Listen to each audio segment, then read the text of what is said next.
All right. So a lot of what we're doing today is more with these charts, finding values, okay?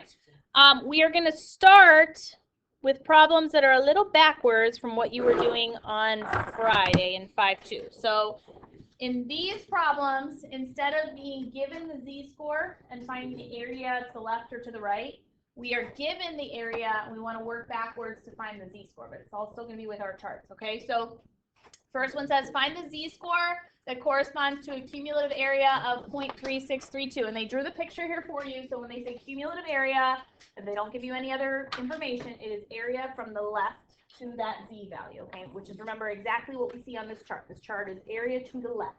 So you want to find 0.3632 in the chart, and then you want to look to the top and to the side to figure out what z-score that goes with. So because it's smaller than 0.5, I know it's going to be on the negative side of my z-chart. And then you're going to find 0.3632, which you should see is negative 0.35. Everybody get that okay? Negative 0.35. Okay. All right. The next one is find a z-score that has 10.75% of the distribution to the right. So there's a couple of things we have to do to start here before we can actually kind of hunt for our values. First, I'm going to change the percentage to a decimal. So just move my decimal 2 spaces to the left. That gives me 0.1075. And then this is area to the right. Do you remember in the last few sections how we adjusted if it was area to the right instead of to the left? We do the complement, 1 minus that. Okay, so 1 minus 0.1075. 0.8925. Now that's still an area, so now that's what you're going to find in your chart. If 10.75% is to the right, 89.25 is to the left, and now we're going to hunt that down. So on the positive side of my z-chart, 8925, you guys should see 1.24 is the z value. Okay, everybody finding those okay? Questions so far? Okay, so that's the area to the left, area to the right. On the next slide, we're not going to do number 1, but we're going to do number 2. The other thing that you can be asked is to find z-scores given an area between. So in this problem, we have 95% of our data between 2 z values that are opposite, one positive, one negative. So I'm going to draw that picture above here. So here's my little normal chart. I've got 2 z values. One is negative, one is positive, and 95% of the data falls between them. If 95% of the data falls between them, what percent is left for those tails on the grid? 5%. And then because it's symmetric, we can take that 5% and we can split it. We can say 2.5% is in the left tail, and the other 2.5% is in the right tail. So that 2.5%, or as a decimal, 0.0250, if I give it 4 decimal places, is the number that we're looking for on our chart. And that'll give us the negative z value, which the positive z value is just the opposite of that. So it'll kind of give me both of them. So 0.0250. You should see negative 1.96. So the z-scores will be plus and minus 1.96, the positive and the negative. Those are the boundaries. Now, if you were in Math Excel doing this problem, it's not asking for both. It's only asking for the positive z-score, so your answer would just be that positive 1.96. Okay? Questions there?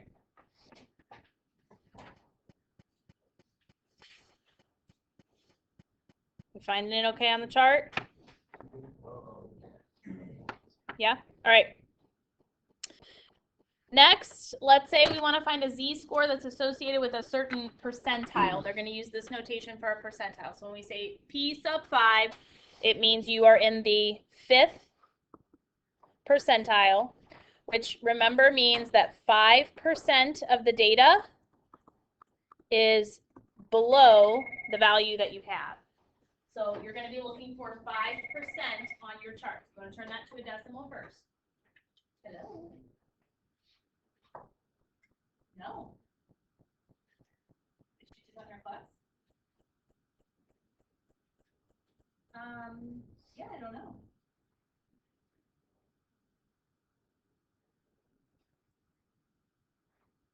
Yeah.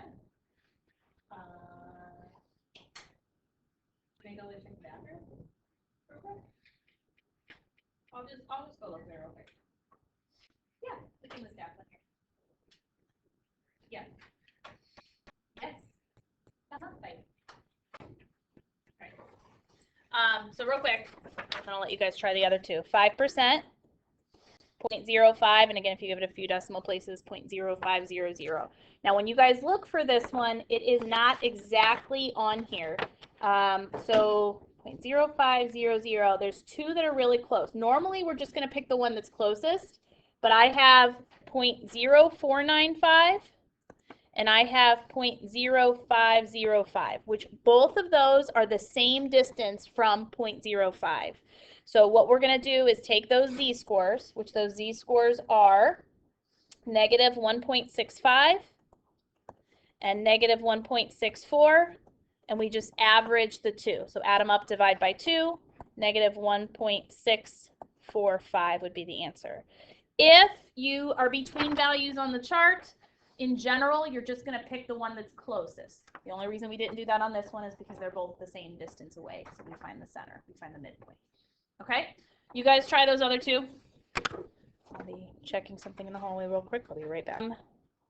That last one, 90% or 0.9. This is between two values, but 1.28, that value is closer to 0.9 than 1.29. So there's no need to like average that one. So to average them, they have to be the same distance. The values on the chart have to be equidistant from the value you're looking for. And if not, just do the closer one. Yeah, like it was 0.8997, so that was only like 3 10,000ths away versus the other one was like 15 10,000ths away. So you get closer to the bottom, like some of them like are repeating. So like, what would you do if like when you get down to like 0.99?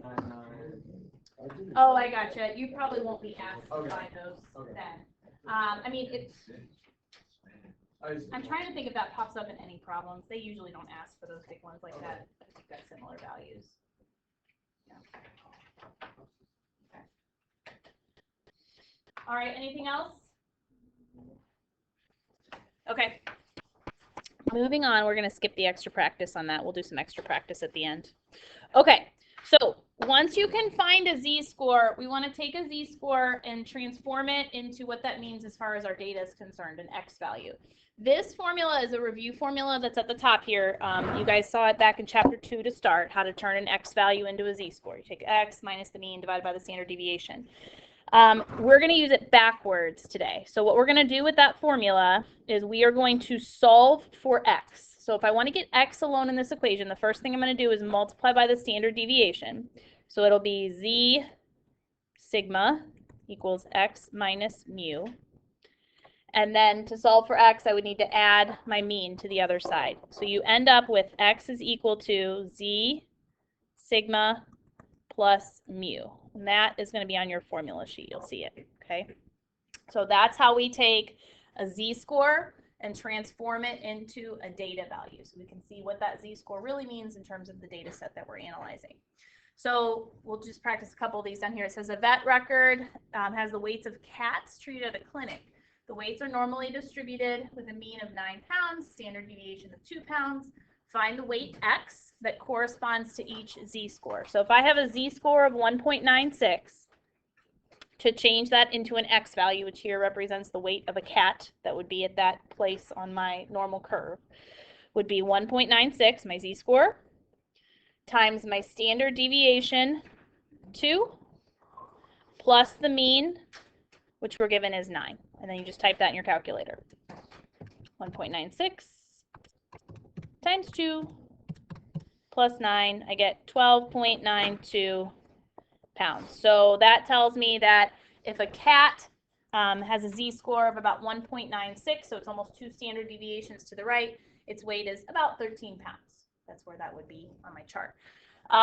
We'll skip the middle one. We'll do z-score of 0. So z-score of 0 means it is the mean. So you can use the formula here if you want to. You can do 0 times 2 plus 9, or you can just know that it is your mean, and my mean I was given was equal to 9. So if we have a z-score of 0, it means that cat weighs 9 pounds.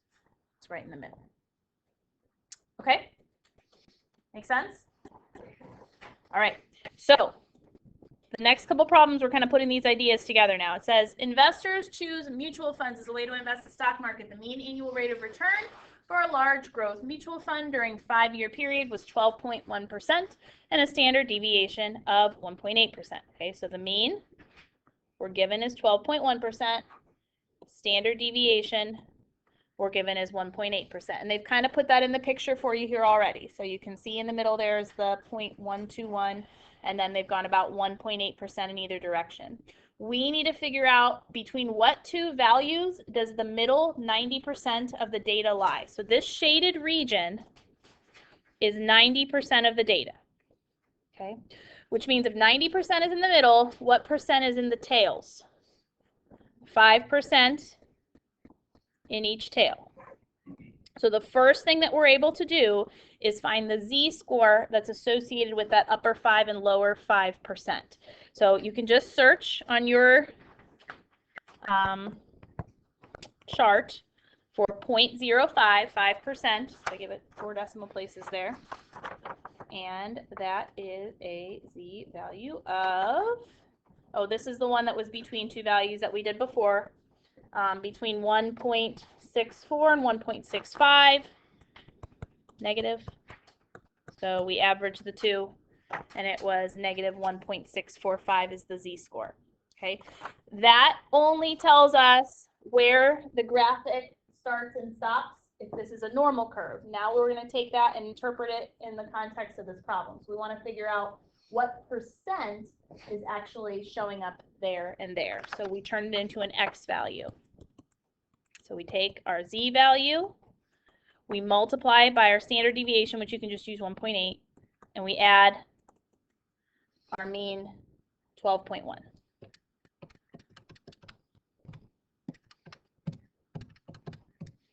And we get 9.139, and everything here is in percentages. Now that's the one on the left side, okay? We want the other boundary as well. The other z-score is a positive 1.645. So you do the same thing again. 1.8 plus 12.1.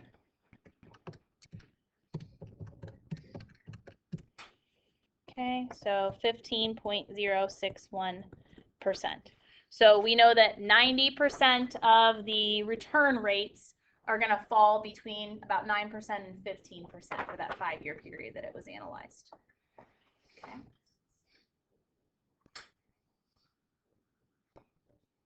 Make sense? Find the z-score, find the percent first, find the z-score, change it into an x value. Okay. All right, we're also going to see problems where instead of a graphic like this between, we're going to be talking about an upper percentage or a lower percentage. Here it says scores for a California Peace Officer Standard and Training Test are normally distributed with a mean of 50 and a standard deviation of 10. An agency will only hire applicants with scores in the top 10%. What is the lowest score that an applicant can earn and still be eligible to be hired by the agency? Okay, so if you're in the top 10%, we've got this kind of graphic here. Okay, so if we have 10% to the right, what percent is to the left? Okay, so that's what we're going to be looking for. It's always percent to the left. 90%, which is a decimal, is 0.9000. Okay, now I don't want to be exactly at 90%. I want to be above 90% because I'm in the top 10%. So we're going to be finding 0.9 on our chart, but we want to choose the value not necessarily that's the closest, but the one that's bigger than 0.9. Okay, so it might be between two values. One might be closer than the other, but because we want the top 10%, we're choosing the value on our chart that's closest to 0.9 but above it. That's the key here, okay? So 0.9, the first value on my chart that is above 0.9, even though there's one that's closer to it, is 1.29, okay? So that's the Z value we're going to use. And then we want to transform that into a placement score. So my Z value times my standard deviation plus my mean. 1.29 times 10 plus 50.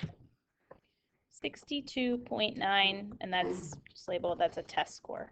So if you're going to be in the top 10% of applicants eligible to be hired, your test score needs to be 62.9 or higher to be hired by this particular agency for that particular test.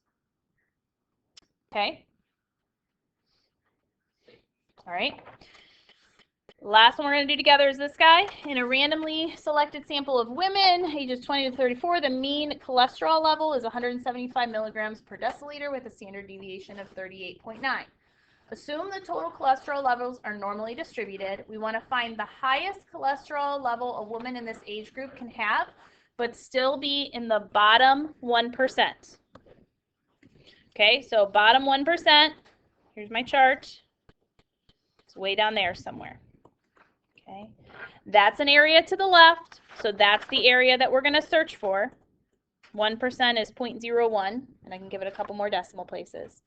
But this time, instead of being in an upper percentage, we're in a lower percentage. We want to be below 1%. So we're going to search for the first area on our chart, cumulative area, that is smaller than 0.01. Okay, so that is...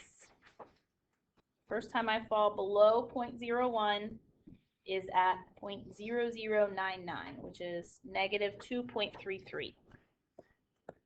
This is the Z value we're going to use. And transform it into a cholesterol rating. Multiply it by my standard deviation, 38.9.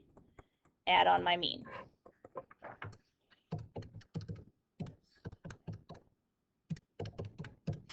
And I get 88.363 milligrams per deciliter. I think I used the right abbreviation there. Okay.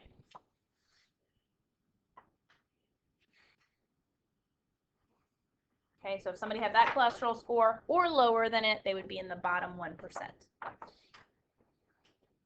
Questions on that? Okay. The last two slides are problems for you guys to try, just kind of like a exit ticket summary. I've got answers on mine, so I won't show you. So there's 6 problems total, and they all have to do with the graphic that's given to you about braking distance. So why don't you guys try those 6 with your group? Give you a few minutes. You can work together. We'll put answers up and check them. All right.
Stella, I'm counting those sandals. The count. Oh, and the shirt. Yeah, I I see got the the shirt. Oh, yes, for sure. Okay. Weston, Ryan, gotcha. You will have the shirt, so that counts.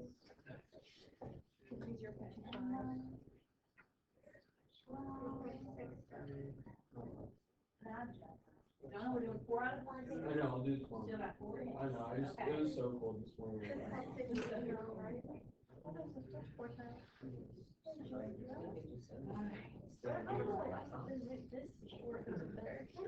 Well, I guess we have to do that one.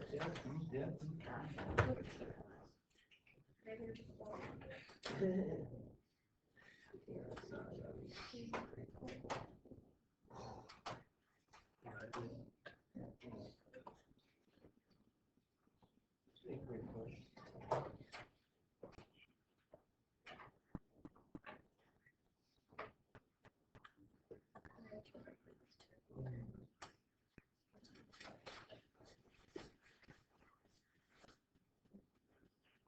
All right, correct answers. Maybe. Come on, there we go. Okay, first two, pretty straightforward. You're just taking the z-score, transforming it into an x value. So multiply by the standard deviation, 4.53, add on your mean. Make sure on a test you're labeling the cholesterol level, whatever it is. Okay, questions on those first two? Okay, the other 4, we had some slight errors that happened first period when people did these, especially with those bottom 2. Numbers 3 and 4, you are just finding the closest value on the chart to 0.9, 90th percentile. And for first quartile, we know that is 25% of the data. So 0.25 is what you're looking for. So if you're off by like 100th, you maybe just didn't find the closest one. Okay. But then again, once you find the z-value, multiply it by the standard deviation, add on that mean. Number 5 and 6, because it's in the top percent or the bottom percent, it's not necessarily the one that's the closest. It's the one, if it's in the top percent, that's above the percent that you're given or below. So I'm looking for the first z-value on my chart that is above 0.85, because that would be the upper 15%, which is 1.04. And for the second one, it said the bottom 20%. So I'm looking for the first z-value on my chart that's smaller than 0.2, which is negative 0.85. Again, you might just be off by like 100th there if you didn't pick the one that was smaller or greater, respectively. Okay. Any questions on this? No. Okay. So, 5-2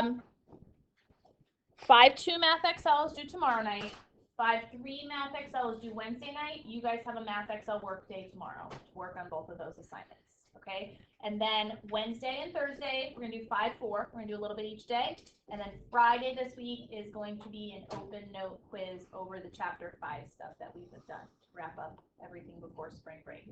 Yes. Is there any way that I'm able to see the notes that you just filled out, like a version of that? Right now? Yeah. Yes. So I'm going to post these in Polaris probably like in the next hour. So yes. What, do you want me to go back to like a certain slide, or you just want to see all of it? The slide that you're just on. Oh yeah, I'll just leave it there for you for now. But then yeah, I always post these in that folder that says blank notes and Jamboards. I always post it right below the actual lesson at the end of each day with the solution. Find them there. Okay. All right, I'll do cell phone lotto. That's it for the day. Oop, hold on, let me make it bigger. There we go.